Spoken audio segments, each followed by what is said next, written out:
EOS stands for the Entrepreneurial Operating System, and it is essentially a model for businesses and business leadership teams to operate their business using the tools that are provided in a book that was written by a friend of mine, Gino Wickman.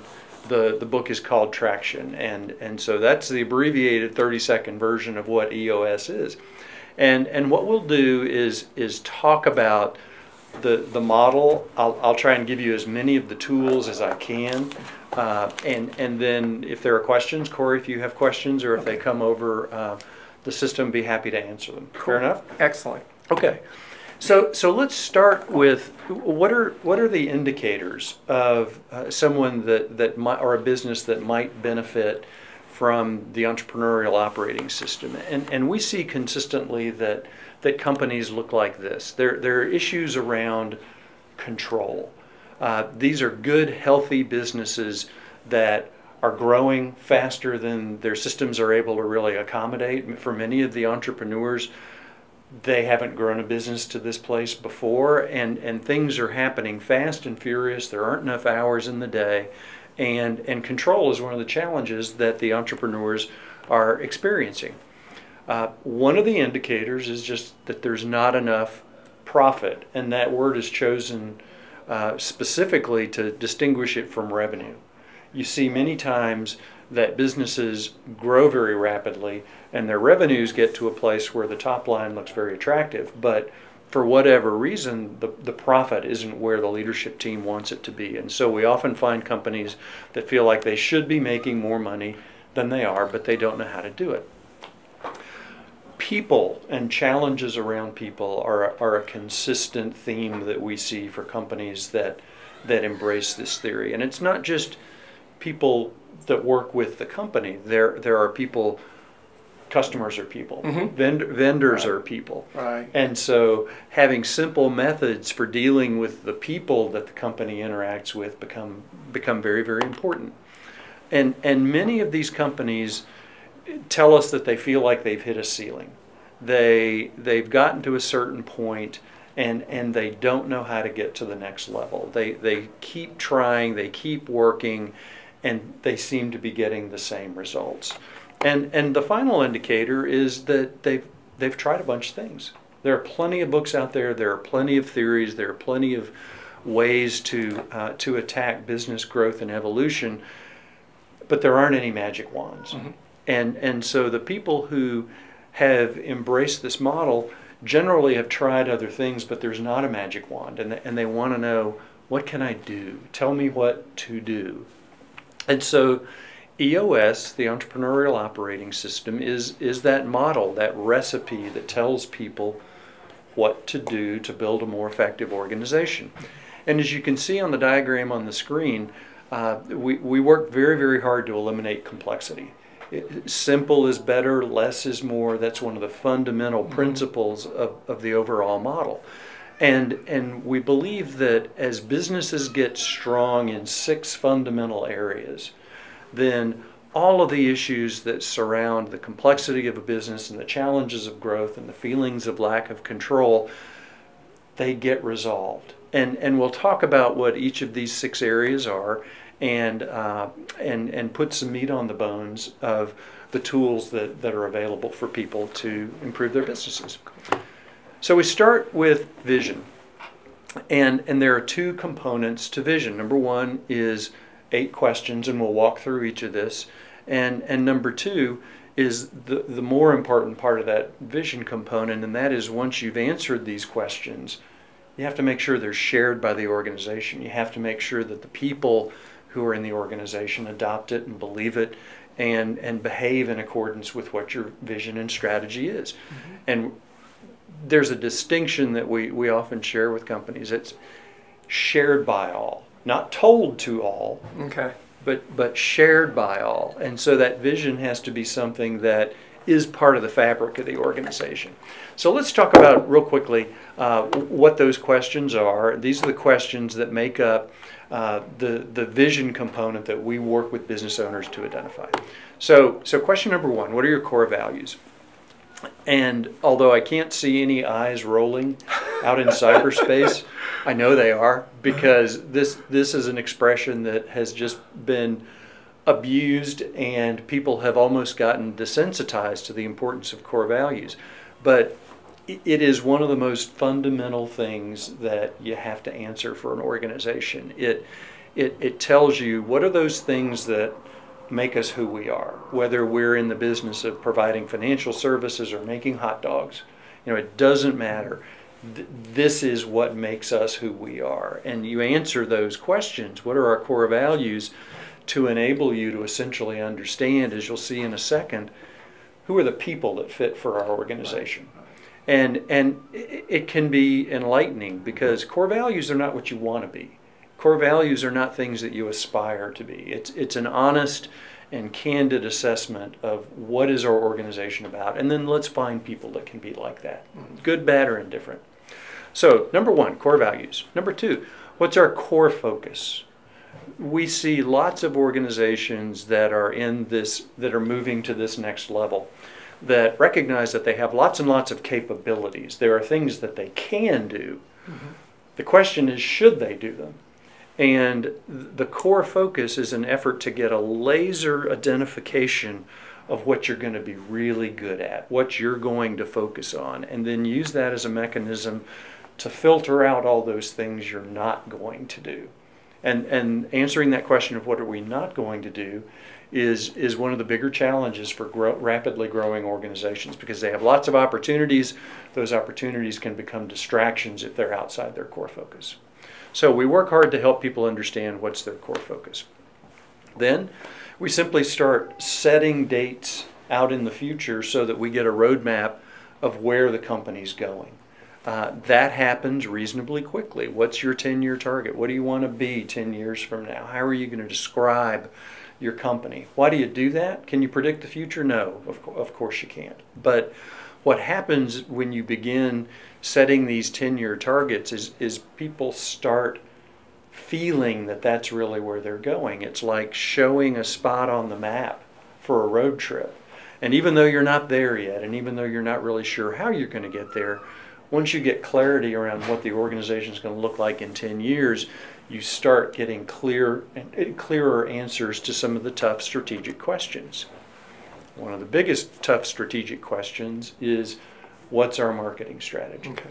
And you can spend an awful lot of time and an awful lot of money on very, very talented people that can work you through complex marketing strategies. We focus on 4 really fundamental areas, and we think this is the main focus for these emerging businesses. Number one, who's your target customer? Not who is everybody who could conceivably buy something from you, but who is the person that wants and needs what you can do? How do they think? How do they look? How do they feel? Where are they? There are geographic, there are demographic, there are psychographic indicators. But you start with, who is the person that we most want to work with, that we can most help? And so once you've identified that target customer, the next question is very simple. What's the message that we're going to give to that person or that group that resonates with them to help them understand why we're different? And there's a very simple tool that we call 3 Uniques that we work you through as developing the marketing strategy. We ask groups to come up with 3 things that they can say about their organization that none of their competitors can say. Maybe a lot of them can say 1, maybe even a few can say 2, but nobody can say all 3. And so when you combine these 3 Uniques with clarity around the target customer, what you've done is you've really fashioned a message that is most resonant with that group that you're most able to help. And so the clarity around that can be really powerful. I mentioned to you there were 4 components of marketing strategy. The first 2 everyone uses. The second 2 not everybody does. One is, do we have a proven process? And we believe that process, the visualization of process, is a great way to show to a customer or a prospect that you have a proven methodology for how they can expect the relationship from the moment you meet them to the end of time, what that's going to look like. And I'll show you in just a second the EOS process, and it's a good example of that. The fourth component of the marketing strategy is something we call a guarantee. Okay. Not everybody has a guarantee, but we believe that the ability to, first of all, identify the primary objection that a customer may have and then alleviate that objection is very important. A good example, obviously our firm helps companies implement the entrepreneurial operating system, but we have a guarantee, and that is we're going to help your company. We're going to walk in on the first day. We're going to start doing this process, but if it doesn't work, you don't pay us. If you don't like the results you got, you don't pay us. And that alleviates an immediate objection that people have to working with us. Some people, on Domino's is a great example, 30 minutes or it's free. Some of the express companies, if it's not there by 10 o'clock the next morning, it absolutely positively will be. Don't worry, it will be. And so those guarantees become very powerful ways to take what you're good at and to suggest to customers why it is they should want to work with you, because you're going to alleviate their main concern. So that's marketing strategy. The fifth of the 8 questions is, what does your 3-year picture look like? In 36 short months, how are we going to describe at a high level where we've gone from today to 36 months from now? And you can start putting some meat on the bones of how you're going to get to your 10-year target. What headcount are we going to have? How many people will be working with the company? Are we going to have new space? Do we think we'll be in new markets? Are there different channels that we're going to use to sell our products or services? And you start getting some definition around where you're going to be in 3 years. Why do you do all of that? Because the best way to have an effective 1-year plan is to have that be an incremental step toward where you want to be 3 years from now. And the 3-year picture, of course, is an incremental step to where you want to be 10 years from now. And so, Corey, you're smiling. I'm smiling, and I don't remember whether it was from reading this book that I heard it, or something else that I've been reading and studying. But I heard a quote that said, typically, when we're planning, we overestimate what we can accomplish in 1 year, right, and we underestimate what we can accomplish in 3 to 5. I love that. I haven't heard that, but we. Then it must not have been in here. It was not in there. Okay. It was not in traction, but it's a great concept, and it's probably true. Yeah. And you'll see in just a second that to achieve the 1-year plan, you break that year down into increments, and so the goal is to get a leadership team on exactly the same page about what has to happen in the next 90 days. And so we'll talk about that in a moment. But the 1-year plan is a result not of a leadership team hoping that they can make good decisions about what ought to be done this year. It's working backwards from clarity around who you are as a business, clarity around your focus, clarity around your 10-year target and where you're going, clarity around how you're going to market and to whom, and then a continually granular clarification of how you're going to get there. So the 1-year plan is metrically specific, and there are 3, 5, 7 really key goals to achieve over the course of the year. What does that do?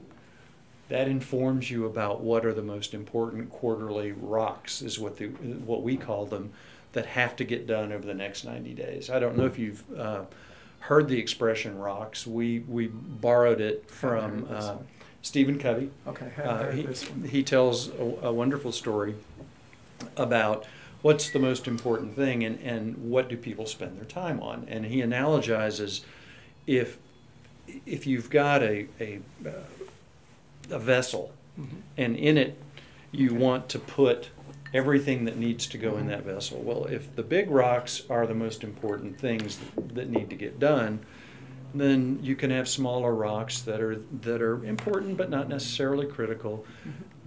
You have sand, which can represent all the things that happen over the course of the day, and then you have water, which is just all the noise. The story that he tells is many people and leadership teams that you may have run across what they'll do is they'll spend all day, every day dealing with the noise in the business. There's plenty of noise in the business. And if you take that noise, and if that's the water, you put the water in first, then the day-to-day things, the sand that have to get done, you put that in the vessel. The pebbles that make up the things that come up that you've got to do your job, they go in the vessel. And if you then take the big rocks, the most important things, they won't fit. They won't fit in.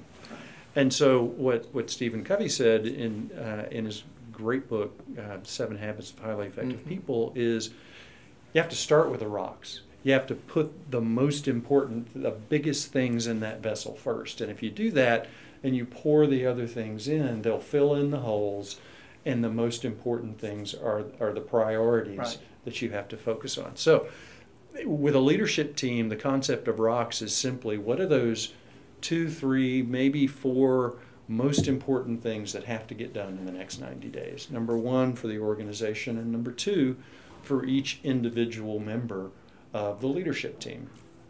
What this does is it shines a really bright light on clarity for the entire team about accountability and around those things that are going to get you to your 1-year plan. So as companies are talking about what we're going to do over the next 90 days, hopefully what it does is it feeds into achieving the 1-year plan, which is the logical step to get to the 3-year picture, which is the logical step to get to the 10-year plan. And then finally, the 8th question is, what issues are you dealing with? And that's not a one-time answer. The EOS process that we'll outline for you, it consistently tries to surface issues so that the businesses don't ignore the most important things, they attack the most important things, and they get issues resolved and answered. So those are the 8 questions, and once they're answered, believe it or not, we can take all of this and we can put this on a single piece of paper, front and back, that we refer to as the Vision Traction Organizer. And the powerful part of this document, I'd be happy to share a copy with anybody if they want one, or maybe we can post it on the site. On one piece of paper, everybody sees, this is who we are, here are our core values, here's our core focus, this is where we're going, what's our 10-year target, what's our 3-year picture, what's our 1-year plan. These are the customers we're going to serve to get there. What are the most important things we're working on, and what have we got to resolve to get there? And so this Vision Traction Organizer, we call it a VTO, becomes a really critical piece of paper that drives the leadership team's interaction over the course of every single week. So those are the 8 questions. The next component of the model is people. And you've probably heard over and over and over, you have to get the right people in the right seats. Well, that's really easy to say.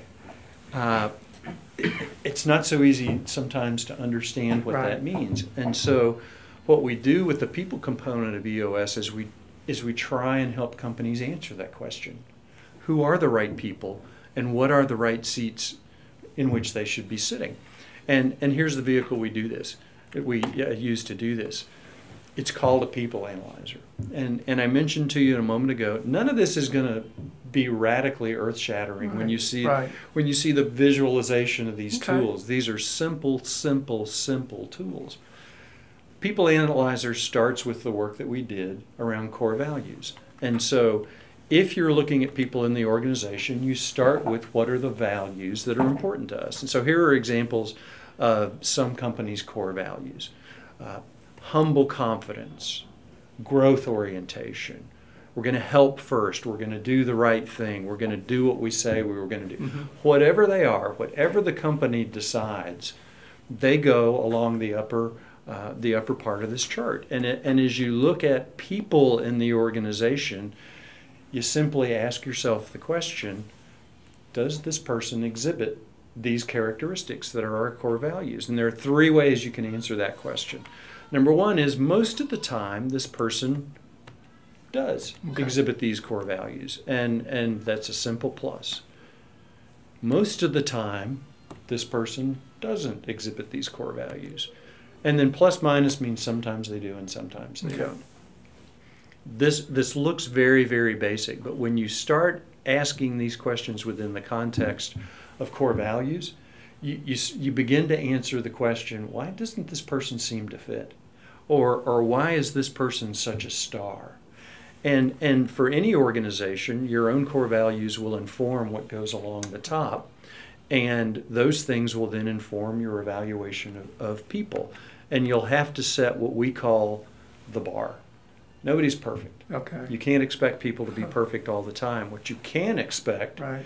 is that you can articulate a minimum acceptable standard in your organization, and then you can let people know what that is.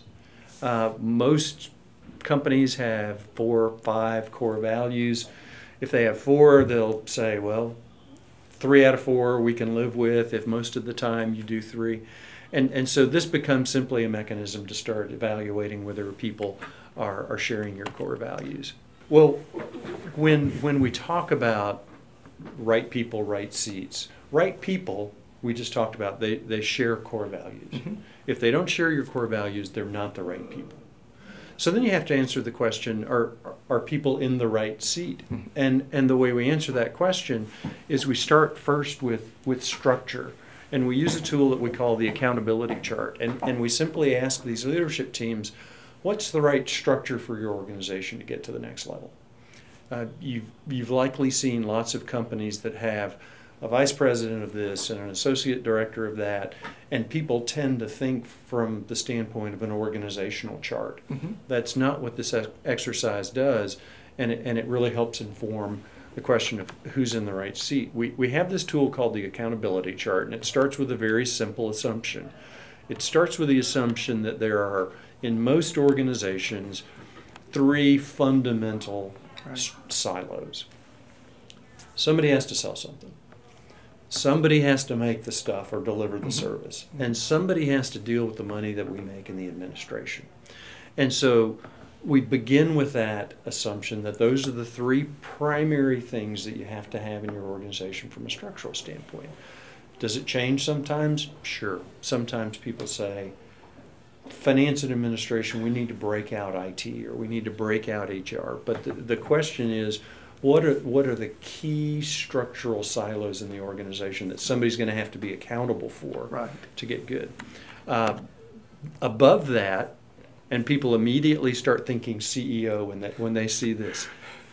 The role of the integrator is the person who's responsible for making sure that these operational functions, sales and marketing, operations, and finance, all happen in a smooth and easy and simple and integrated way.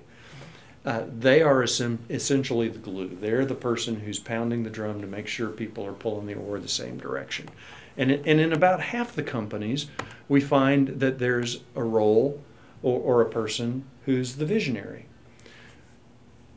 Those visionaries tend not to be very good integrators. These are the people with the huge ideas, and they're totally dedicated to the culture, and they're excited about growth, and they've got 1,000 great ideas, and somebody's going to have to go execute against them, and that's not their problem. They are going to have the great ideas. That's the visionary. And so many times, for the first time when we lay this out for companies, they have this epiphany, and they realize, we got a visionary in the integrator seat. We've got somebody who's not very good at coordinating all this stuff. They have wonderful ideas. They come in, they share all these wonderful ideas, and they go off, and then we've got this giant mess. And so the challenge becomes empowering integrators and visionaries to do what they're really good at, but separating those roles. So for each of those functions here, we help the team. This is in the first day that we work with them. We don't build a job description. We identify the 4 or 5 key responsibilities for that function. So, for example, if we're looking at this, if the function were finance, the key deliverables might be, number 1, timely and accurate delivery of company financial information. Number 2, compliance with all banking and federal regulations. 4 or 5 really key things. And as we're working through this, we're not asking who's the CFO in the company. We start by defining the role. And that's really, really important, because once we've defined the role, then we put somebody's name in there. We ask who's the right person for that. And we ask a question that just takes people aback.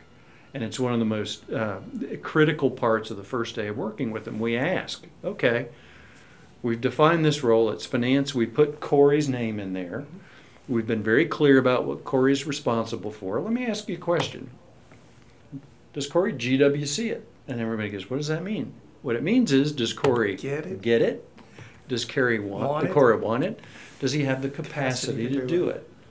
And so what we do is we try and cut through all of these job descriptors and just be very, very clear about what are the fundamental expectations that we have of this role. And then we ask, does Corey get it?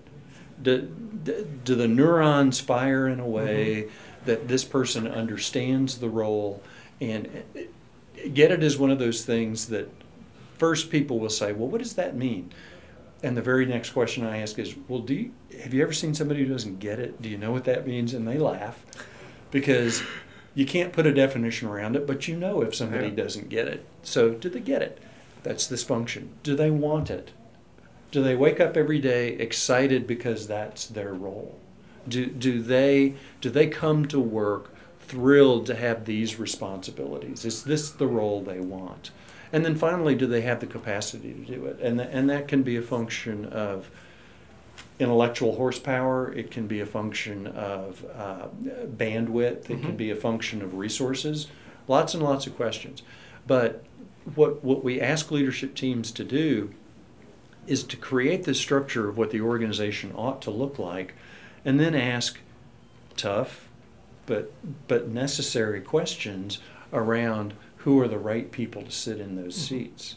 And inevitably, we have people who will admit, well, if this is the role, I don't want that role. And so the GWC is the vehicle for getting people clear on what responsibilities go along with what roles, and then how do we make a decision about who's the right person for it. So that's that part of it, and then we add it to the people analyzer. So you've got these people and you've asked the question, do they share our core values? Then you simply ask, do they get it? Do they want it? Do they have the capacity to do it? And for each of the GWC, the answer has to be yes.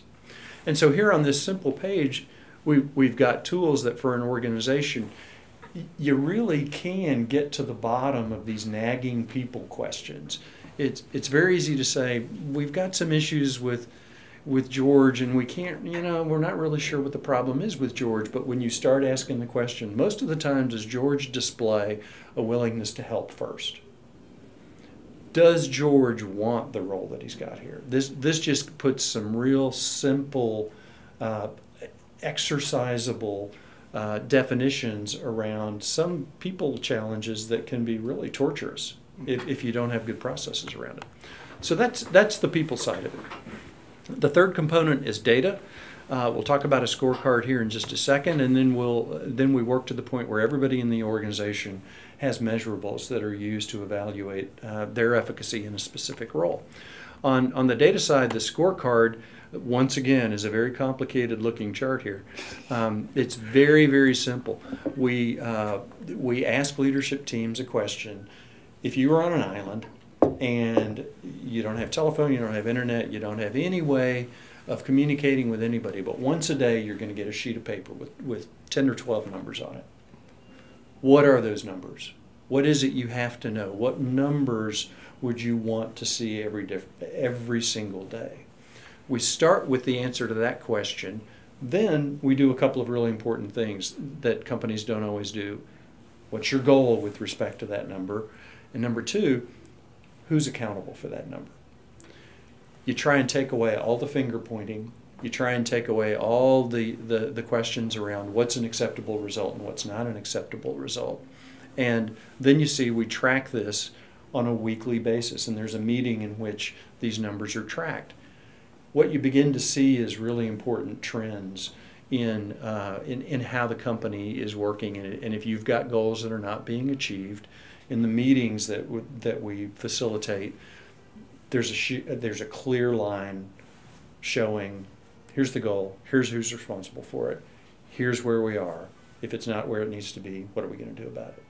So companies all have their own measurables. The scorecard can be whatever it is that's important to help you evaluate the health of your business. And here's some examples: weekly revenue, cash balance, how many sales calls have people had, what are the sales meetings, how many proposals have gone out, how much business have we closed, are our customers happy, how much money are we owed, how much money do we owe to other people, what was the accuracy, whatever it is that informs those things about your business that you can look at and say, boy, if we are utilizing our capacity at this level, I know we've got a healthy organization. Right. So that's the scorecard and the measurables, and we help put that together.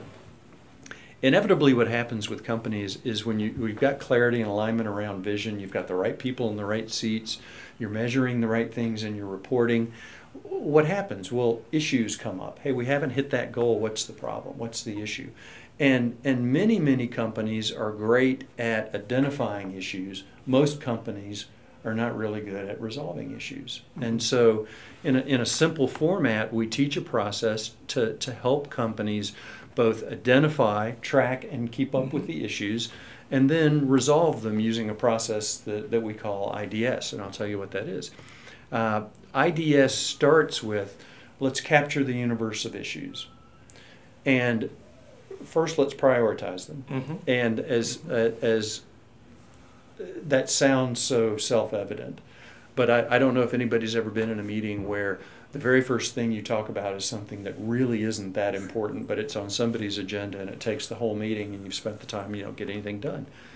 The issue resolution process, IDS, is first you identify the issue. What's really the issue? Not the symptom, right, but what's the problem that we've got to deal with? We're going to discuss it, and then we're going to solve it. Now, if you look at that, that looks very, very intuitive. But what we see over and over is, first of all, leadership teams don't always do a very good job of identifying the true issue. They'll get twisted around the axle of a symptom. Good example is in a manufacturing operation that I used to be involved with. A part was coming out. It wasn't right. So you go to the person who assembles that part and you say, why isn't this part right? And they say, well, because the components that I get aren't right. Okay. You go back various stages of the process and you realize somewhere 5 steps before the assembly is really what the problem was. And so you've heard the expression, engineers love to ask why 5 times before they start solving things, and that's a great way to really identify the problem. So we identify it. D is discuss, and companies and leadership teams tend to be great at discussing stuff. They will discuss it until there's nothing more to say, and once they've done it, then they say what they've already said.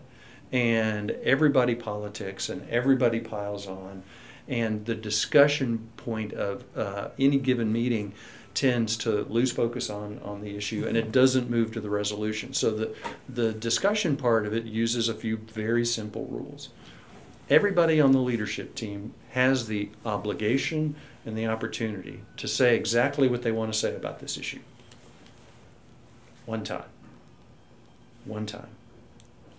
And once it's been said one time, there's no showing off, there's no piling on.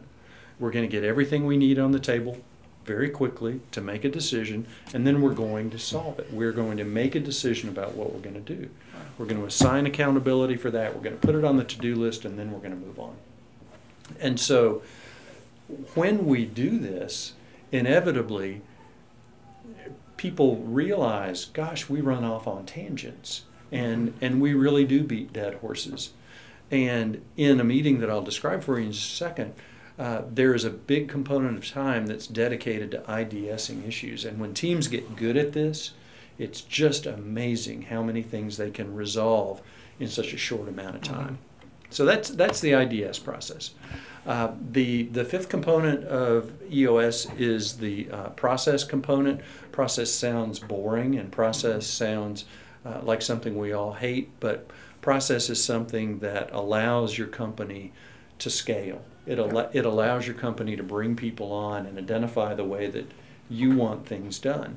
And when we say process, we don't mean a 5,000-page process document. We mean identifying the fundamental core processes in your organization, and then doing something that's very, very important, and that's making sure that those processes are followed by everyone.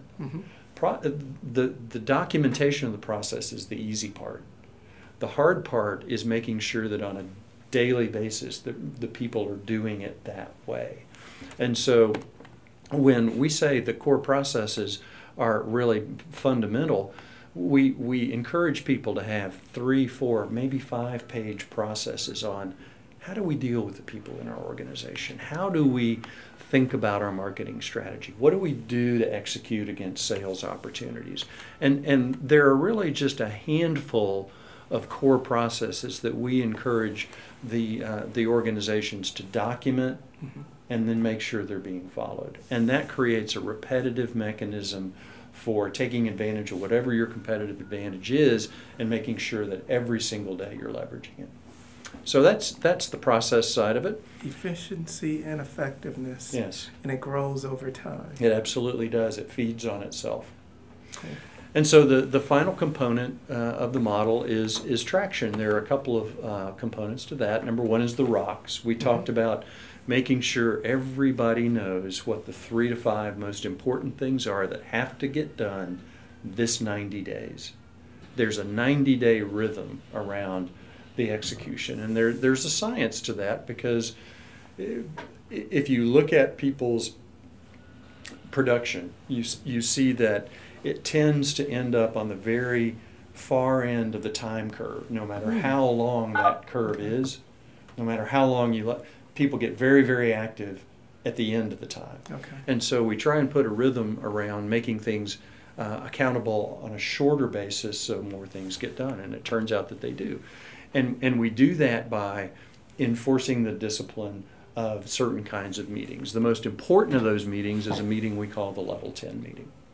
The Level 10 meeting happens with the leadership team every single week. It starts on time, it stops on time, it's the same agenda, and you walk through the same process. Here's the process. You start with good news. You spend 5 minutes reminding each other that, hey, we're all people. There's good stuff going on here. We're going to talk about issues, but here's some good stuff going on in my life. Here's some good stuff going on in the business. Very crisp. You go through the scorecard. We've done the hard work to identify what are the 12 most important numbers in our business. How'd we do this week? Is this number on or is this number off? And when you look at this agenda, you say 5 minutes. How can you possibly talk about the 12 most important numbers in a business in 5 minutes? Here's the answer. If a number, the person who's reporting against that number does not get to explain it. They report the number, and if it's on track, if it's consistent with the goal, that's great. If it's not on track, or if it's under the goal, if it's under the target, it's simply an issue. An issue. That's all it is. It's an issue.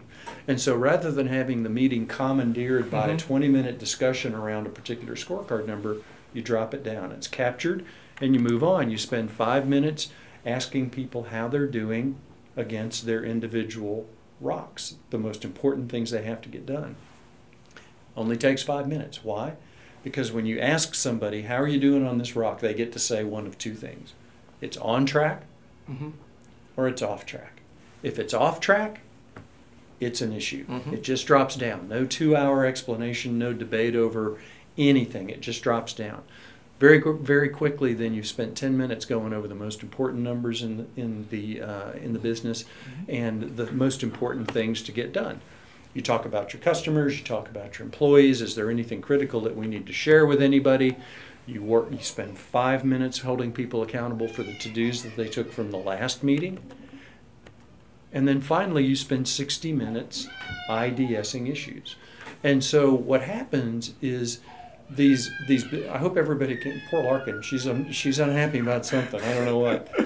You take these meetings that historically had been 90 minutes of aimless, we're going to talk about whatever anybody wants to talk about who has the most aggression and can make sure they commandeer the topic. And you get everybody on the same page. The IDS process, remember, starts with prioritizing, and so the leadership team begins with the most important thing, solves that issue, moves on to the next. And so you spend 60 minutes every week, really and truly attacking those things that are the most important to get done. You conclude by asking yourself whether there's any cascading message that needs to go through the organization. Have we captured all the to-dos? And then you do something that's very, very critical. You rate the meeting. We call it a level 10 meeting because what you're looking for is a 10. A 10 means we did great work. We were effective. We spent our time on the right stuff. 1 means good grief. Why did we spend any time doing this meeting? And what happens is the group begins to hold itself accountable for making this a really effective meeting. And so we score these meetings. That's the last thing you do. The EOS process is implemented. We talked about having a process as part of your marketing strategy. This is simply the EOS process. It's introduced to teams in a 90-minute meeting. They get to decide, do we want to do this? Do we not want to do it? It begins with a focus day if they choose that they want to do it. We develop the accountability chart. We establish rocks. We get the level 10 meetings in place, and we evaluate and come up with the scorecard the very first day. Wow.